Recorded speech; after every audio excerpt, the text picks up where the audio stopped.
Je suis Aïcheba Keïta, présidente de la Fondation ABK et marraine de l'événement. Alors, le message que j'ai d'abord à l'endroit des organisateurs, c'est un message de félicitations. C'est qu'ils ont réussi à matérialiser leurs ambitions, à organiser une première édition qui est un coup de sème et un coup de maître. Vous le voyez vous-même. Maintenant, à l'endroit des participants et de la jeunesse en particulier, c'est qu'il faut pratiquer le sport, que ce soit de manière professionnelle ou même juste pour se maintenir en bonne santé, c'est utile. À la date d'aujourd'hui, nous connaissons beaucoup de maladies qui peuvent être évitées en faisant régulièrement du sport.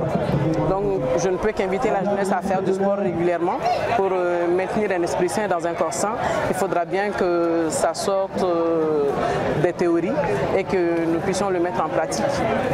Bien sûr que le sport peut être un facteur de paix, de cohésion sociale et même être ambassadeur de beaucoup de choses à l'international. Vous voyez qu'aujourd'hui, le parrain, c'est l'ambassadeur du Japon.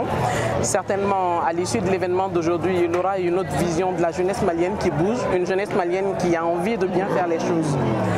Et c'est grâce au sport que nous l'avons parmi nous aujourd'hui. En parlant de paix et cohésion sociale, vous voyez que toutes les régions du Mali pratiquement sont représentées. Celles qui sont très loin de Bamako, les régions de Gao, de Kidal, de Tombouctou sont représentées. Et ce ne sont pas des régions qui sont représentées simplement par une ou deux personnes. Elles sont représentées par des fortes délégations et pour réaffirmer leur appartenance au Mali uni et indivisible. Donc, sport, facteur de paix. Aujourd'hui, nous en avons l'exemple palpable.